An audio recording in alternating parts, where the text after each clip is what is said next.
Kalau kita perhatikan orang-orang yang bolak-balik ke Solo terus itu patut diduga orang yang memang sudah tersandera oleh Jokowi pada saat Jokowi menjadi presiden. Sehingga dipegang ini terus, ini masih tersandera. Nah ini posisinya jadi tidak bebas bagi mereka. Kira-kira kakinya dipegang.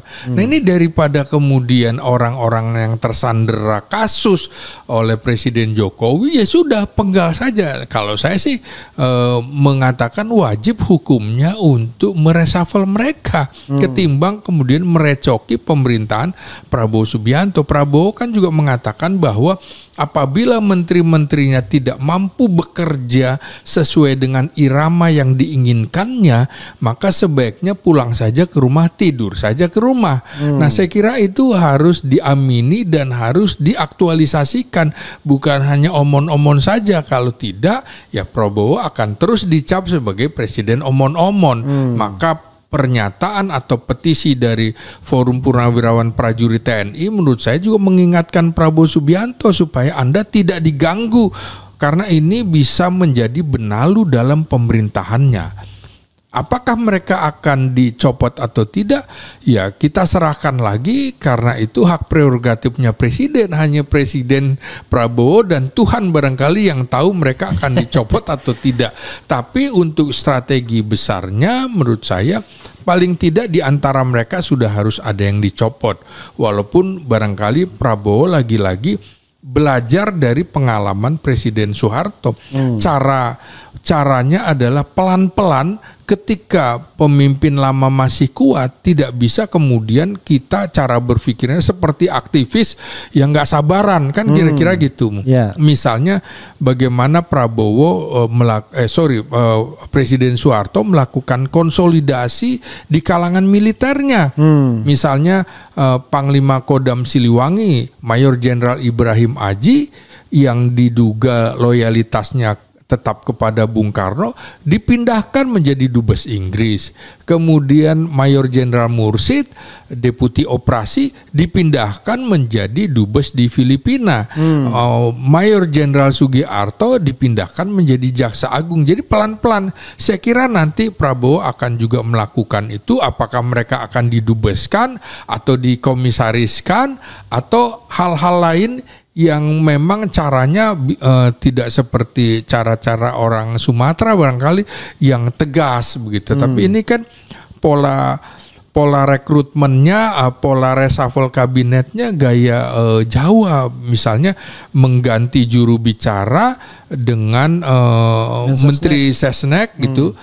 Nah, itu kan sebenarnya pesannya sebenarnya lu udah nggak dipakai lagi, tapi tahu diri dong, tahu diri. Tapi kan orang Indonesia nggak begitu, tunggu dipecat gitu kan. Kalau dipecat, padahal bosnya tidak akan memecat. Tapi agak aneh, bro ya. Kalau kita lihat yang namanya Prabowo itu, bapaknya memang Jawa, tapi ibunya Manado.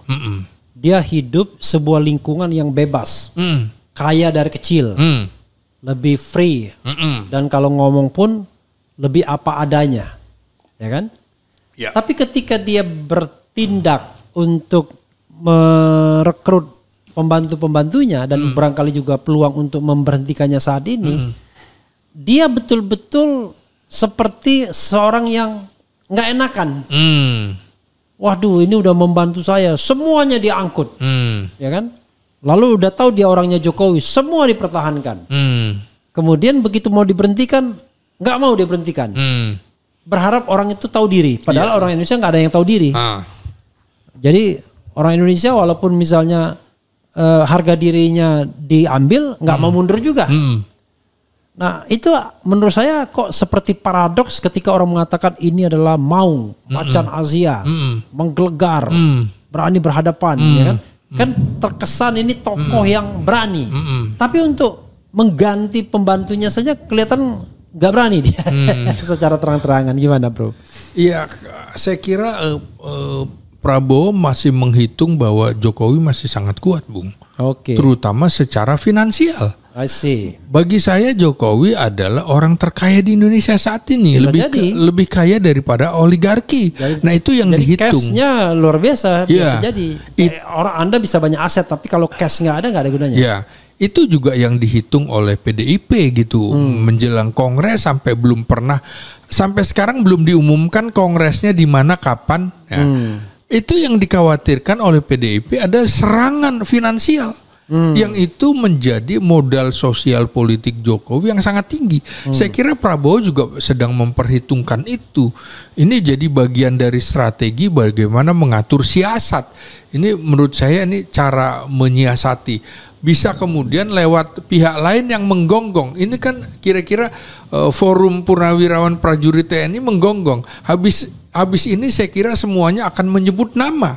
Karena ini tadi menyebut secara tidak menyebut nama, tapi yang terafiliasi dengan Jokowi, saya kira langkah selanjutnya akan menyebut nama. Menyebut nama itu kan sama dengan apa yang dikemukakan oleh misalnya aktivis BEM seluruh Indonesia, menyebutnya kan dua isu yang menjadi fokus mereka adalah adili Jokowi dan makzulkan Gibran. Nah, itu kan dua tuntutan itu kan sudah ada juga di dalam forum itu kan. Jadi menurut saya Prabowo nyilih tangan, Bung, istilahnya orang Jawa itu. Iya.